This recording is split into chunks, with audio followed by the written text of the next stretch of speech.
Hi guys, this is Dan. Welcome back to my channel. Today, let's wrap up my very chaotic and messy April's reading. I'm going to talk about all the fantasy books that I finished in April, and majority of them is actually used to fulfill the prompts for the Magical Readathon. If you want to know how well I performed with this very first reading challenge, you can go visit that vlog. That vlog is up already. I honestly had a fun time and I enjoyed doing this reading challenge so much. Even though I caught a cold in this month, I'm not acting here, but you can still see me coughing a little bit. I'm still quite proud of myself to finish this reading challenge in time, and I can't wait for the autumn term. Maybe, as usual, we can begin with my reading statistics of April. Now, take a pinch of salt here because I haven't finished all the books from my April's TBR. I am still reading the last book on this TBR and I am more or less 30% into the story. So the data here may not as accurate as I want it to be. If you follow me, you will know that I had a holiday in mid-April, and I think holiday should be a time that you should relax a little bit and spend the time with your family and friends. So I didn't really do much reading as usual during this holiday, and I think it is understandable. After the holiday, unfortunately, I caught a cold and I need to recover from it. I need to take a break. So I am honestly not too upset by the fact that I can only finish 3 and 30% of the books in April. Funny enough, with these 4 books, 2 of them is actually coming from the same series, and one of them is even a novella. But even so, the expected total page count for April is 2,850. And I think if I didn't take the holiday or if I didn't have that cold, I think I can really hit this goal, but never mind. This number is even higher than the one in March by 300 pages, and this could be my best reading month so far in 2025 because I have read the most so far. Such a shame about it. In terms of the average rating of April, yes, I'm aware that I haven't finished my last book on my TBR, but if I need to give a rating now, the average rating of April's is actually 4.25 stars. It is honestly quite high, and if you can remember from last couple of months of wrap-up, I always said that I want that rating to be as close to 4 as possible because it would mean that I have picked up some great books to read, which is shown in my April's one. It is the highest rating so far in 2025. Since January, none of the months can hit 4 stars. So I'm quite happy to see this really high rating, and honestly, I'm so happy to pick up some brilliant fantasy books. By the way, if you have enjoyed this video, don't forget to give it a like, subscribe to my channel Dynasty so you won't miss any fun bookish content from me. You can also support me by becoming my Patreon. I want to do some more benefits, but that number has to go up first. Or if you want to, you can also visit my Ko-fi. You can also share your April's wrap-up down in the comment below. You like me finding some really fantastic books to read. You can share all your thoughts in the comment below. Without further ado, let's talk about the 4 fantasy books that I managed to finish in April. The first book I finished in April is an unexpected one, and that is the reason why you can see there's a difference between what I planned to read and what I finished. And this book is The Eyes by Ryan Cahill, the 3rd novella in the Bound and the Broken series. The reason why I need to make this sudden change is only because of the next book I'm going to talk about. If I want to read that book, I have to finish this novella first because me forgot I haven't checked it out yet. I would say that this novella is used to fill up a plot hole that we have been reminding of and introducing some key players to the next novel.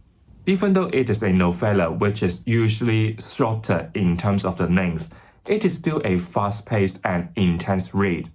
Like I said, this novella is used to fill up a plot hole, which in the main series, we are kept reminding of the task to retrieve a dragon egg is very dangerous, but we haven't really got a chance to see what had actually happened. So this novella serves this purpose. But this novella was set before the main plot, so it can get quite predictable and you can guess the outcome of this risky task. Even so, the journey is still gripping and action-packed. Other than this dangerous journey, we also dive into the character development, especially with the character called Asen. If you don't know Asen, he is like the leader of this rebellion against the Empire. Throughout this series, we always see him as like a very tough guy to lead this rebellion. But in this novella, it explores his griefs, the weight of fatherhood, and the difficult choices he has to make. This also offers deeper glimpses of the younger days for Eric and Darlin, the two children of Asen. The action in this novella is relentless. Like I said, the task to retrieve this dragon egg is very dangerous, so you can already imagine what sort of harsh environment they are going for, or what sort of danger is waiting for Asen and his group. The last action in this novella features one of my favorite characters in this series, and when I read that chapter, I was like, yes, even in this novella, I can still see you. What I think is so smart is how the ending ties up to the main plot and possibly leaves some hints for some future character relationship dynamic. All in all, I enjoy this novella. Getting back to this world is like back to my home in a sense. I don't know why it is weird to say so, but I feel like it. Even though it is a novella, it is very fast-paced but with enough world building and character development. I ended up giving it 4 stars. I just don't know why. In my mind, I find it weird to give a novella any higher rating, meaning 5 stars. So this one just stays at 4 stars at the moment. As for the Magical Readathon, if you don't know, my calling is Tom Binder. This novella can take off the prompt spells and incarnation, which is read a book that has the word from the last book you read, The Bands of Morning with The Ice. After finishing The Ice, I can finally start my most anticipated release of the year, and it is Of Empires and Dust by Ryan Cahill, which is the 4th novel in the same series. This book hasn't been published physically yet, so when I check out Kindle, and this book got nearly 1700 pages, which I was in shock. If I know it, I will probably adjust my TBR a little bit so I don't feel too overwhelmed by the page number, but never mind, this is like my most anticipated release of the year and nothing can stop me from reading it. Even I say so, after finishing this book, I honestly don't feel like I have read that much pages. The pacing is excellent and the plot is filled with political intrigue, action, and emotional weight.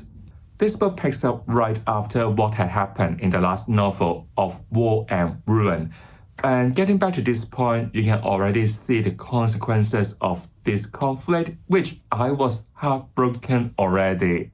Because it is like the 4th book in a 5-book series, so I will try my best to avoid any spoilers just in case you are interested in this series.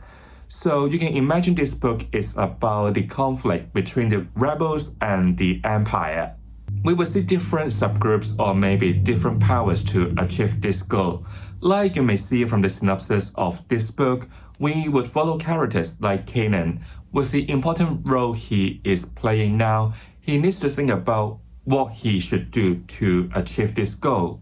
His sister Ella is in grave danger. She is in like a very unfamiliar world. Darlin has to defend the place with very limited resources. Dane and Alina continue their rebellion, Reese slowly realizing what is actually going on. Draft politics from Princess Kira, and we also have Khalifa and his knights counteracting the effect of the blood moon. I don't know if throwing out all these names makes sense to you or not, but what you can expect from this book is how this tiny group of rebels light fires across this empire. In this series, I always love the character work as it is one of the greatest strengths of Cahill. All the characters, no matter you are the main one or the side one, maybe you're the hero or maybe you are the evil. Let's say Kanan, Ella, Asen, Eric, Darlin, Rhys, Dan, Eltor, and Thane, Garamond. All of them will just show you meaningful development or different sides of them. In different occasions, we will see how the past experience would shape or affect their current decision. There are some really smart arrangements to see Kanan's maturity was recognized by the group or he tried to repair his relationship with Asen. It is also good to see Darlin taking up a leadership role and inspire others with what he has learned from his father. Risk is tragic. I was like, come on mate, wake up, but how it ends do shock me because I didn't expect it would go this way. Although father didn't got too much plot in this book, it is fine because he is one of my favorite characters in this book. He is broken yet complex. What he has gone through on this journey do touch me. There are also some politics from the perspective of the dwarves. It is in short another very tragic story and basically they want to take back what should belong to them or seek justice. And how it ends again shocked me. One thing I think quite smart here is when Cahill tries to write character growth, it is done by the reflection of the characters. It is like our characters would consciously think about what they have learned on this journey and compare themselves to the past selves, which I think is quite clever and effective because it just simply shows you how much they have grown. If I really need to nitpick here, I wish we could see more from Eric, Darlin's brother. It is not like he is fading to the background, but it is more about how much Ada has grown, but it seems like Eric is lacking a little bit. The ending of this book cleverly ties up majority of the plot lines, the conflicts that our characters have been preparing for or fighting for. What you can expect towards the end of this book is plenty of all-you-can-eat epic battles and emotional payoff, as well as different sort of action scenes, let's say brutal fighting, magic, dragons, different mythical creatures. Also with what had happened in the ending, it just escalates this conflict into another level, and with this new level, I am slightly worried for my characters, all the characters in this world. So this book successfully set the stage for the final book of this series, which is Of Gods and Ashes. And I can't wait to pick this book up. All in all, Of Empires and Dust is a smart, emotional, and rewarding read that showcases Cahill's growth as a writer. Every book do get better and better. I love the exploration of themes like grief, sacrifice, and resilience. I can't believe everything that has happened in this book is just in 25 days, and there is no slog at all. I still remember when I was 40% into the story, I said that this book can easily be a 5-star read, and this hasn't changed at all. By the way, this book can take off the prompt inscription from Tom Binder, the Magical Readathon. The next one I finished in April is also another most anticipated release of 2025, and it is A Drop of Corruption by Robert Jackson Bennett, the second book of the Shadow of the Leviathan series. This one is quite different because it is a hybrid of fantasy and mystery. This continues the story of an investigator or detective called Anna and her assistant called Dean, an engraver who can keep a perfect record of a crime scene with a stimuli. This time they travel to a place called Yarrow to investigate the mysterious disappearance of a treasury official, but only uncover a murder which entangle a very dangerous political conspiracy. I always love a crime/mystery book. Setting it in a fantasy world just feels to me more imaginative and dramatic in a sense. Dean in this book do go through different kind of investigation, or you can call it adventure. not just limiting himself to interviewing the suspects, but also involving to an expedition, meeting the royals, or even some unexpected action sequence. This case got some political conspiracy behind and also with the nature of Geraldale displays. I love this kind of layered narratives where almost everyone that Dean gonna meet seems to be hiding something or playing a role in a larger shadowy scheme. But in this book, one thing I am not too sure with is how this case ends. The twist in the end, I can sort of see coming with the foreshadowing and working my little grey cells a little bit, but still I was shocked by it. But I just find the identity of the murderer is perhaps a bit underwhelming, lacking a dramatic reveal. The focus of this case seems to have more to do with why and how the crime was committed rather than the good old who did it, which slightly doubt the payoff. I also hope that this book would have a clearer resolution structure, something almost like the Poirot moment, to lay out the full timeline and connect all these scattered clues. Don't get me wrong here, all the answers would be in this book, but you need to piece them together. But if you are like me, someone who wants like a full picture of like how this crime is actually committed, sorry, this book doesn't offer it.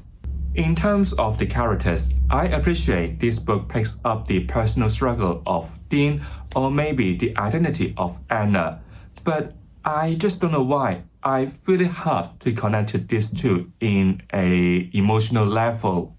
It even feels to me that they are the functional tools to drive the plot rather than fully flesh out characters. I am not too sure here, but I remember the author said it on Reddit that this series is not going to be a trilogy. So the author may have some more longer-term development in the future books. Overall, A Drop of Corruption is a fun, entertaining, easy read, especially if you like me, enjoy a crime novel but set in a fantasy world. But I just find this book doesn't capture the freshness or the impact of the Tinted Cup, so I gave this one a marginal 4-star. But even so, I will still check out any sequels in this series because I mean, Dean and Anna are just so much fun. Oh, by the way, this book can also take off the prompt Art of Illusion for the Magical Readathon, and this means that I have fulfilled all the prompts for Tom Binder. At last, it is the one that I am still working on even though it is 1st of May, and I have Empire of Dirt by Philip C. Quaintrell, the second book of the Echoes saga. I am just maybe 30 to 40% into the story, so I don't think I am in a good position to share much here. But this book picks up the ending of the first book where the Dark Lord or the Dark God is awakened. Our main characters, which is like an alliance with people coming from different backgrounds, because we have human, a ranger, elves, who try to find out a way to stop this evil plan. But at the same time, alien, this place is on the brink of civil war because of the setup in the last book. There is also some perspectives from someone close to a dragon rider, and I think it is called Dragon in this series. What surprised me is there is actually a new character introduced into the story, and I think he's the one on this cover. And he is called Toran, aka the White Owl, who is like a secret rebel who wanna like help or like to free the slaves. What I do love about this book, even though I am halfway through, is how fast-paced it is and how intricate the world building is. From chapter to chapter, I do feel like it is quite seamless, even though we are jumping from different characters from different places. I think the reason behind is these characters may be related or the plot is around similar issues, which I think is quite smart. As a sequel, from time to time, the author also reminds you of something important that has happened in the past or what this character is like, which I think is quite accessible. We also got some like really lively action from this new character called White Owl. Although I haven't really finished this book yet, I can already predict future me we're gonna rate this one a 4-star unless the author really bombed this book in the end. So here are all the books I finished in April. If everything goes to plan, I will have finished them already, so I guess now I just need to work overtime for this book here. I am also quite happy with the fact that I can fulfill all the prompts for the Magical Readathon as a torn binder. So now I am looking forward to the autumn term. So if you've enjoyed this video, don't forget to give it a like, subscribe to my channel Fantasy so you won't miss anything from me. I'll see you all real soon. Goodbye.